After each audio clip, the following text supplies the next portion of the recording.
ఒకప్పుడు ఆ జిల్లా అంటే కాంగ్రెస్కు కంచుకోట. అక్కడ పొత్తులో భాగంగా కమ్యూనిస్ట్ పార్టీ జెండా ఎగరవేసింది. ఇప్పుడు కాంగ్రెస్లో కయ్యాలు మూడు ముక్కలాట మారిందట. ఇక నాయకుల మధ్య సమన్వయం లోపంతో గొడవలు సాగుతున్నాయట. దీంతో ఆ జిల్లాలో పార్టీ మనుగడ ప్రశ్నార్థకంగా మారిందా? కాంగ్రెస్ వర్గపోరుకు పీసీసీ చికిత్స చేస్తారా? ఇంతకీ కాంగ్రెస్కు ఈ పరిస్థితి ఎలా దాపురించింది? కారణాలేంటి? కారకులెవరు? కాంగ్రెస్ కయ్యాలపై ఓ లుక్కేద్దాం.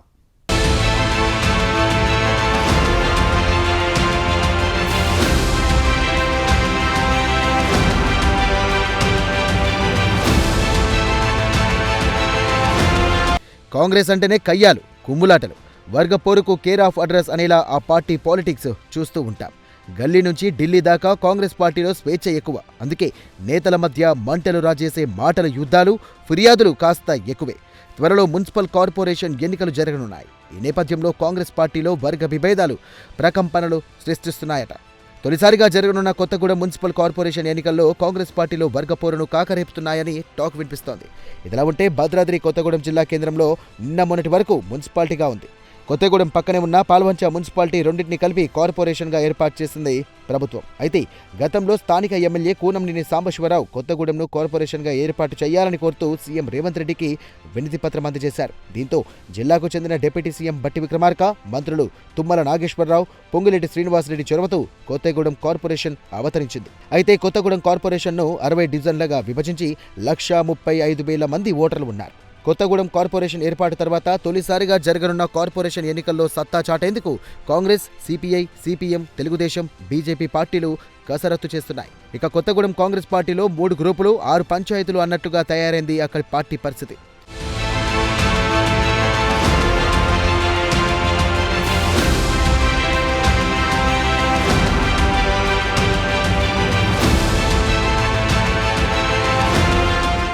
త్వరలో జరగనున్న కార్పొరేషన్ ఎన్నికల్లో పార్టీ గెలుపు కోసం ఇప్పటి నుండే పార్టీ సమన్వయ సమావేశాలు నిర్వహించారు. ఈ సమావేశాలకు ఖమ్మం ఎంపీ రామసాయం రఘురామిరెడ్డి హాజరయ్యారు. ఆ సమావేశాలకు అందరికీ సమాచారం లేకుండా ఏకపక్షంగా నిర్వహిస్తున్నారని కొందరు నాయకులు అసంతృప్తి వెళ్లగక్కారు. మంత్రి పొంగులేటి అనుచరులు టార్గెట్గా పాత కాంగ్రెస్ నేతలు, డిప్యూటీ సీఎం బట్టి విక్రమార్క అనుచరులు కారాలు మిరియాలు నూరుతున్నారు. సమన్వయ సమావేశాల ఏర్పాటుపై సమాచారం లేకుండా ఒంటెద్దు పోకడలు పోతున్నారని ఆరోపిస్తున్నారు. ఈ క్రమంలో పీసీసీ అధ్యక్షుడు మహేష్ కుమార్ గౌడ్కి ఫిర్యాదు చేస్తామని బట్టి అనుచరులు వార్నింగ్ ఇచ్చారన్న టాక్ కొత్తగూడెంలో చక్కర్లు కొడుతోంది. అధికారంలో ఉన్న పార్టీగా తొలిసారిగా జరగనున్న కొత్తగూడెం కార్పొరేషన్ ఎన్నికల్లో కాంగ్రెస్ జెండా ఎగరవేద్దామని భావిస్తోంది. అయితే వర్గపోరుతో పార్టీలో 3 ముక్కలాటగా మారిందని సీనియర్ కాంగ్రెస్ నేతలు వాపోతున్నారు. ఇకపోతే కొత్తగూడెం కాంగ్రెస్లో పాత కాంగ్రెస్ నేతలు డిప్యూటీ సీఎం బట్టి విక్రమార్క అనుచరులుగా ఉంటే, కొత్త బ్యాచ్ అంతా మంత్రి పొంగులేటి మద్దతుదారులుగా ఉన్నారు.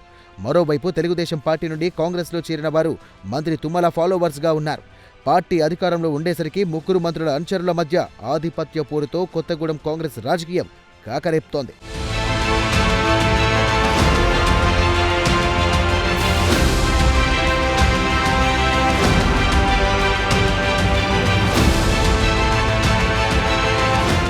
ఎవరికి వారే తగ్గేదిలే అంటున్నారట.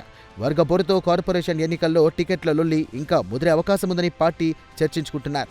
ఇక ఆదిలోనే పీసీసీ అధ్యక్షుడు మహేష్ కుమార్ జోక్యం చేసుకుని పార్టీని క్రమశిక్షణలో పెట్టాలని కాంగ్రెస్ కార్యకర్తలు అభిప్రాయాలు వ్యక్తం చేస్తున్నారు. ఇదిలా ఉంటే తెలంగాణ రాష్ట్రంలో సిపిఐ పార్టీ అసెంబ్లీ ఎన్నికల్లో గెలిచిన ఒకే ఒక్క స్థానం కొత్తగూడెం. కాంగ్రెస్ మద్దతుతో సిపిఐ రాష్ట్ర కార్యదర్శి కూనంనేని సాంబశివరావు కొత్తగూడెం నుండి ఎమ్మెల్యేగా విజయం సాధించారు. మిత్రపక్షంగా ఉంటూనే కొత్తగూడెం సిపిఐ కంచుకోటగా మార్చే పనిలో ఉన్నారు కామ్రేడ్ కూనంనేని. గ్రామ పంచాయతీ ఎన్నికల్లో సిపిఐ మెజార్టీ స్థానాల్లో సత్తా చాటారు. మంత్రి పొంగులేటి అనుచరులు కిరికిరి చేసినా తనదైన వ్యూహంతో కూనంనేని పంచాయతీల్లో పట్టు సాధించారు. కొత్తగూడెం, పాల్వంచ మున్సిపాలిటీలను కలిపి కార్పొరేషన్ ఆవిర్భావానికి కూనంనేని బాటలు వేశారు. అయితే తొలిసారిగా జరగనున్న కార్పొరేషన్ ఎన్నికల్లో ఎర్ర జెండా ఎగురవేయాలని పట్టుదలగా ఉన్నారు. అలాగే మిత్రధర్మం పాటించి కాంగ్రెస్ సహకరించాలని కూనంనేని కోరుతున్నారు. ఒక పక్క కాంగ్రెస్లో కయ్యాలతో ఆ పార్టీ నేతలు ఉంటే, మరో పక్క ఎమ్మెల్యే కూనంనేని మాత్రం కార్పొరేషన్లో ఎర్ర జెండా ఎగరేలా యాక్షన్ ప్లాన్తో ఉన్నారని టాక్ వినిపిస్తోంది. ఇక ఎన్నికల ముఖ చిత్రం నాటికి పొత్తులు పొడుస్తాయా లేదా అనే అంశం తెలియాల్సి ఉంది. ఇక రానున్న కొత్తగూడెం కార్పొరేషన్ ఎన్నికల్లో కాంగ్రెస్ పార్టీలో నేతలు సమన్వయంతో ముందుకు సాగుతారో లేదో తెలియాలంటే మరికొన్ని రోజులు ఆగాల్సిందే.